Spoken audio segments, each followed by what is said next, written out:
Hi, it's Margaret, and thank you so much for joining me here on the Gardening Me. Today, I am planting up some pots that are going to go into my shady front entrance. I do this every year. I generally go with small pots and I kind of cluster them together on either side of my stairs and at the top of the porch. It is a shady area, so the vast majority of the plants that I put up there are full shade plants. Some do kind of get a tiny bit of sun closer to the bottom of the stairs, but for the most part, we're talking about full shade situation. Now, the exciting thing this year, though, is that normally I purchase the majority of the plants that go in that area, other than the coleus. I've been growing the coleus for a couple of years now from seed.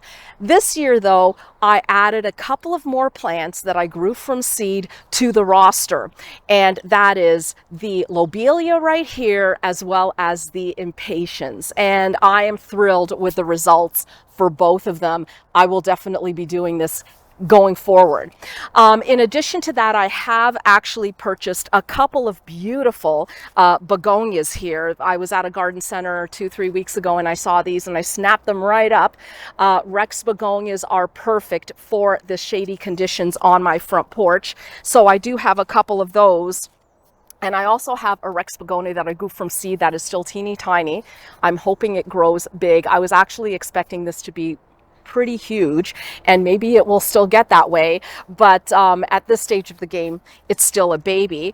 And in addition, I have a few things that I took cuttings of last fall. This is one of them, and this is, I don't even know what variety of Rex begonia this is, but it's a pretty one. And then there is this guy here. This is Wicked Witch, and this, I have been taking cuttings from this one for about 3-4 years, something like this.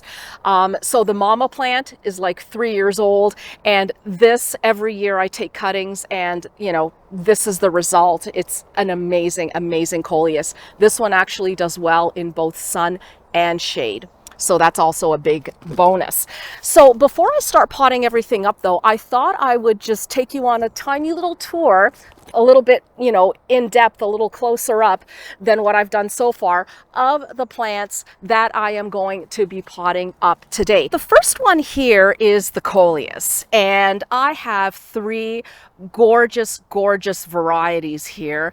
2 of them I grew last year, and one is new this year. This is Colocha Sunset. The leaves have these beautiful rippled edges that are kind of a limey green color, and they're just gorgeous. The other variety I have is this guy here, and this is Sun Coral Candy, and this guy is an All-America Selections winner. It is a beautiful, compact variety, and one of the great things about this one is that it does do well in both sun and in shade. The leaves on this one also drape down when it gets larger to form this beautiful, almost cascading mound. It also doesn't flower very much, which is a huge bonus when it comes to coleus, because you don't really want the blooms on coleus. You want the beautiful leaves to take center stage. And the last one is this guy here, and this is Colocha Rose. So unlike the Colocha Sunset, that is more of a corally orangey color, this one is a very, very deep red, which really makes those edges, those lime green edges, really, really pronounced. It's absolutely gorgeous. So those are the 3 coleus varieties that I grew from seed. And next to that, I mean, look at this. This is absolutely beautiful. I have 2 different varieties of lobelia here. One of them actually is already potted up into a pot. Now on camera, this looks a little bit purple, but these are absolutely blue. They are just gorgeous. And this variety is called Riviera Marine Blue, and it only gets to be about 6 inches tall. This is about as tall as it's going to get. And these are compact plants and that have a really good heat tolerance. Now, apparently this guy does well in full sun all the way to full shade. But they do mention that if it is in full sun, it may go dormant in the summer. So that's why having it either in a part shade or full shade spot, I think, is the way to go with this one. I think it's going to do beautifully on my front steps. Now you'll notice this one I actually already potted up. When I potted it up inside, I decided to, instead of potting it up to like a smaller plastic pot, I just decided to go all the way up to the pot that I would be using on my front steps. So it's been in the spot for about, I don't know, 2 weeks, 2.5 weeks, something like that, doing beautifully. Now the other one I have is this one here, and this one is called Regatta Mix. This is the one that has all the different beautiful colors here. And unlike the other one that is a compact variety, this one is actually a trailing variety. And I don't know how long those stems get, but what it's perfect for is obviously the edge of a container. So I did pot these up into just these little plastic pots here because these I am planning to place into our large planters, and I am going to be putting it around the edge of the planter. This variety is also supposed to be more heat tolerant than other trailing varieties. So we'll see how that goes. And you can see it comes in a plethora of beautiful colors. We have some white, some blues, some lavender in there as well, and some kind of deep rose colors. And look at this. These are gorgeous.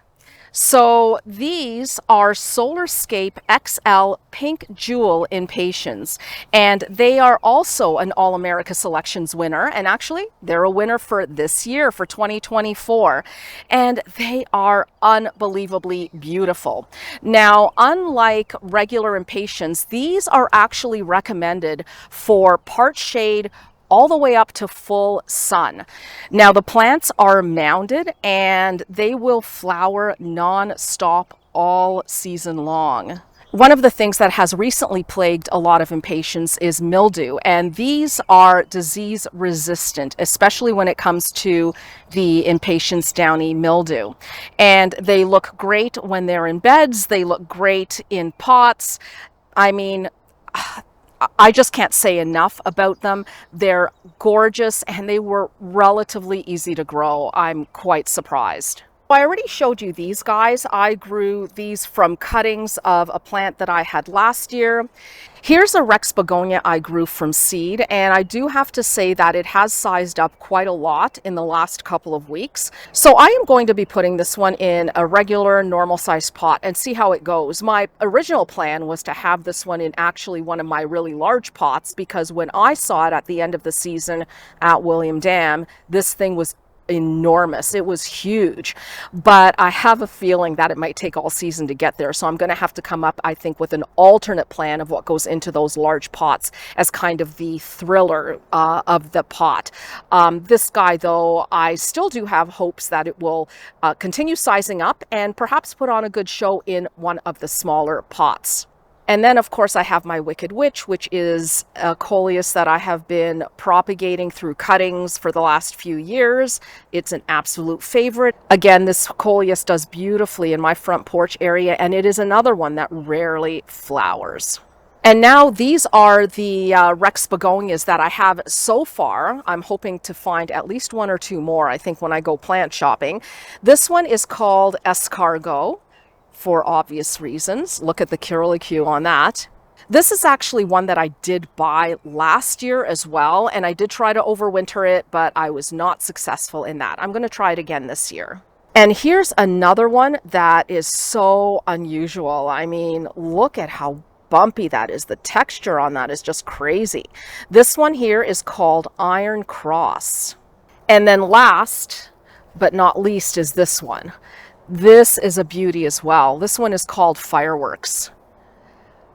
Beautiful, beautiful texture, and the saturation on that purple. Wow. Gorgeous. So what I did is I just separated my pots and I kind of put what was going to go into each pot, like the little pot here.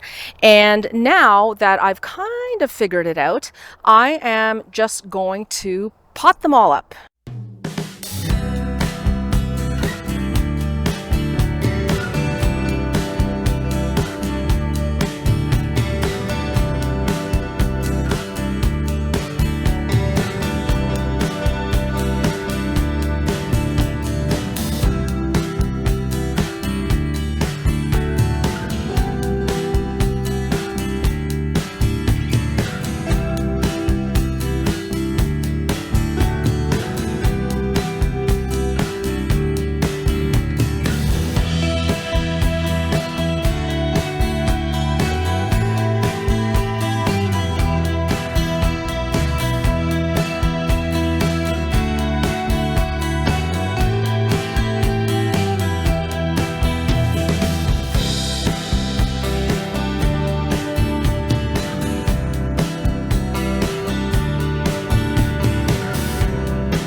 So the last thing I'm going to do with this coleus is I'm just going to pinch them back. And even though this may seem a little bit drastic, especially on one like this guy here, I'm going to probably go all the way down, and I'll show you right now, to here.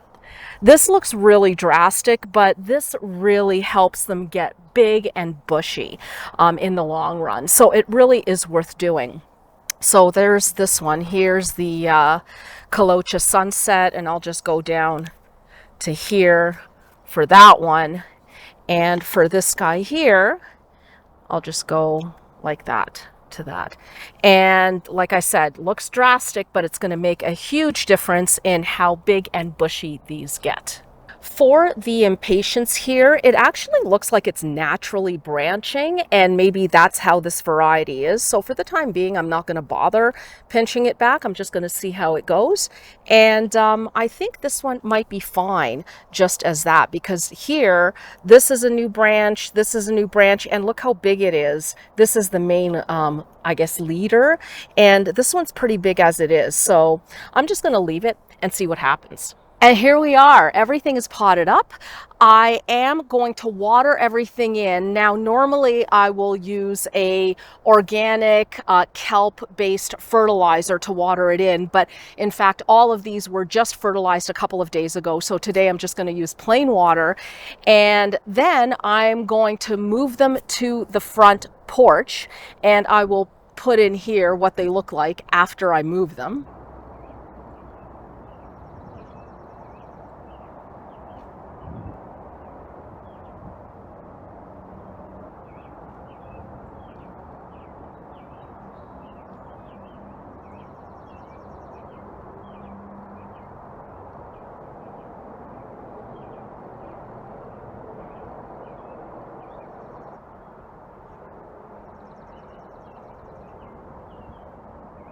Now, originally, I was going to plant that trailing lobelia into the large containers, but as I kind of moved my pots around, deciding which pot was going to be going in which pot, I actually decided to try the trailing lobelias in here.